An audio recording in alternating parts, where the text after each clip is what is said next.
timing in my life is perfect for this opportunity. I'm at a great point, just career-wise, to be able to take on this type of endeavor. And like I said, I'm very coachable, I'm very trainable. This one's easy. How long were you married and when did you know it was time to get married? We've been married since 2021.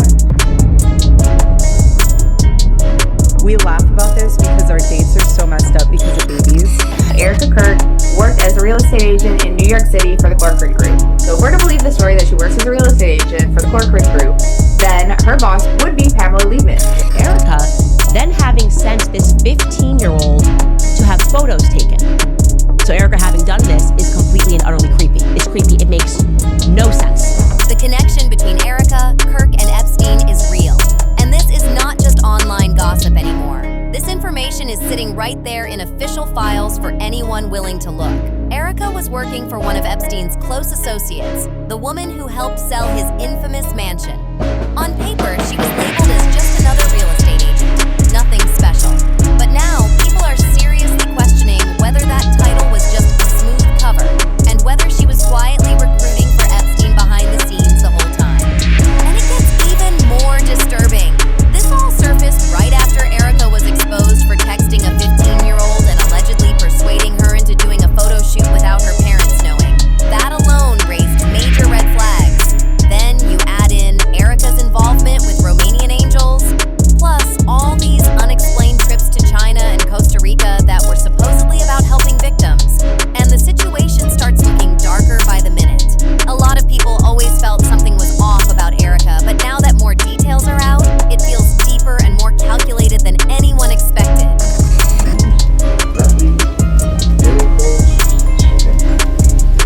Who created this book?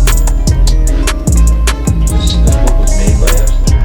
So now, it looks like there is a documented link between Erika Kirk and Jeffrey Epstein. The claims connect back to her employment at the Corcoran Group, where she was presented as simply working in real estate. This exploded online after people found her active Zillow profile under her maiden name, Erika Fran V. According to Zillow, she was affiliated with the Corcoran Group, the firm owned by Pamela Liebman. People magazine confirmed Erika started working with Corcoran in 2018, and here's where it gets serious. Epstein himself used Corcoran's services. The company's name appears 108 times in DOJ files connected to him. There are multiple emails showing people recommending properties to Epstein that were listed by the Corcoran Group. But that's not all. Pamela Liebman, who was running Corcoran during Erika's time there, also appears in the Epstein files as someone closely tied to his circle. One 2011 email shows Pamela had the new owner of Epstein's NYC townhouse sign an NDA. And here's another detail that caught attention. Erika still follows Pamela on Instagram. The Corcoran Group also handled the posthumous sale of Epstein's Palm Beach mansion. They even highlighted in a press release that they were mentioned in the New York Post regarding an Epstein-linked Les Wexner purchase of a house that Obama once rented. That detail alone had people talking. But here's where it starts to look even more confusing on paper. Pamela Liebman is publicly listed as president, yet DOJ files show Linda Rothschild as president of the Corcoran Group. That contradiction has people asking serious questions. Was Corcoran just a regular real estate firm caught in controversial business? Or was there something else happening behind the curtain? We know Epstein often brought young women into his orbit under professional titles. So some are wondering whether Erika's role was strictly real estate or if there was more going on beneath the surface. Then there's the Romanian angel situation. Allegations tied to that project were already raising eyebrows, and Epstein's connections to Romania are clearly documented in the files. Records show that multiple victims were removed from Romania, and there are repeated references to Romanian girls in the newly released documents. In December 2009, Epstein emailed someone asking, "Did you find the Romanian girl?" Then in May 2010, another message asked, "What languages does the Romanian girl speak?" In March 2011, he received an email saying, "Just feeling around redacted perfectly? Understand that Romanian girl you were talking about." And those are just a few examples. There are actually hundreds of mentions of Romania throughout the DOJ Epstein files. The Romanian town of Constanța also appears repeatedly, and that stands out. Because Constanța is the same town where Erika's Romanian Angels project was based, that overlap is what has people connecting dots. It may be coincidence, but the pattern is what keeps attention locked in. Romania was not the only country tied to Erika's travels either. An older interview recently resurfaced where she claimed she traveled to China and Costa Rica to work directly with victims. I was living in China and doing a lot of work with the victims from sex trafficking, and then began to phase that into working with the Marine Corps and the Army, and then was able to work with a orphanage in Romania. That statement alone raised questions. Working with victims requires oversight, credentials, and accountability. So people are now asking, who authorized those trips? Who supervised them? And who exactly cleared Erika to work directly with vulnerable individuals in multiple countries? That is the part that has many observers raising eyebrows and demanding clearer answers. She had no formal education in this field and no real track record of working with vulnerable individuals. That alone raises serious questions. How does someone with zero background suddenly get trusted to help people in sensitive situations? It just does not add up. And what makes the timing even more unsettling is that her connection to Epstein surfaced right as she was being exposed for texting a girl named Jill Falcon, who was 15 at the time. The messages reportedly go back to 2013 and 2014, when Erika was around 25 and working as a casting agent. In those texts, she was allegedly flirting, calling Jill a dime piece, and intentionally misspelling words to create inappropriate undertones. In one message, Erika even told Jill, "I don't bet for the other team just yet." That line alone had people stunned. Then there was another message where Erika wrote, "You have the most stunning features. Your eyes, your lips, your skin. You're absolutely beautiful." That is not casual conversation. That is personal. And when an adult speaks to a minor that way, people are going to question the intent every single time.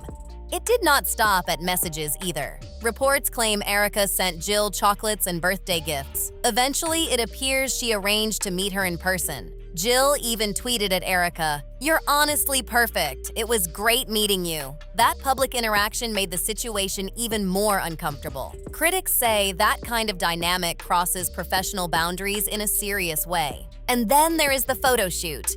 Allegedly, Erika helped organize a shoot where Jill participated without a parent present. Commentators like Candace Owens pointed out that there is no justification for an adult privately texting a minor and arranging something like that without clear parental awareness. Erika tells her not to drink and to suck her stomach in tonight, wherever they're going tonight. People assume that they had gone somewhere together, but no, that exchange is actually in reference to Erika then having sent this 15-year-old to have photos taken. Insane. She sent this 15-year-old to have photos taken. She's helping her, because she's just so beautiful, get into maybe some modeling. That's at least how she presented it to her. So after telling her how beautiful and perfect her lips were, she then sets her up with a photographer, a friend of Erika's. Erika, she says, arranged the entire thing. This person she had only met once, then after maybe love bombing her, we describe it, then sends her to meet up with this male photographer. And Jillian said that this photographer was kind of creepy. She's trying to remember his name. She says she remembers it began with an R, and he was kind of shorter, chubbier, and yeah, I'd say yeah, Jillian, that's pretty creepy. Any photographer who is taking photos of a 15-year-old without their parents' consent is a creep. I would also similarly say that any person who is arranging for photographs to be taken of a 15-year-old girl without explicit permission from that person's mother is a total creep. So Erika having done this is completely and utterly creepy. It's creepy. It makes no sense. Now, whether someone supports Erika or not, that specific claim is what pushed many observers from concerned to alarmed. Now, here is where it gets even more complicated. Despite all the noise around the Epstein files and the renewed attention on everyone remotely connected to that world, Erika has not publicly addressed the documents. Not one detailed explanation.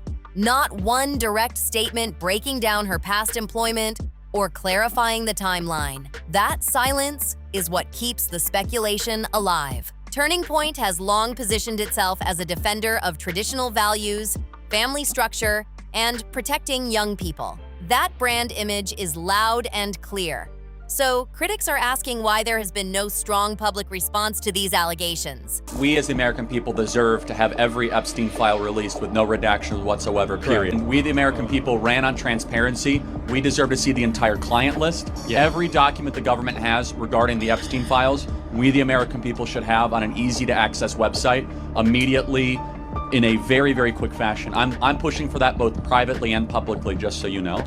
If the mission is about transparency and accountability, then why not confront the controversy head-on? It becomes even more layered when you bring Charlie into this. Charlie publicly pushed for the full Epstein files to be released without redactions. I think the DOJ should immediately move to unseal all the Epstein documents in the Southern District of New York. I think every file should be released to the public the same way as the JFK files. Let the American people decide. He repeatedly called out the administration and the Department of Justice, demanding transparency about Epstein's network and associates. He made it clear that the public deserved to know who was involved. That was his stance, and he said it openly.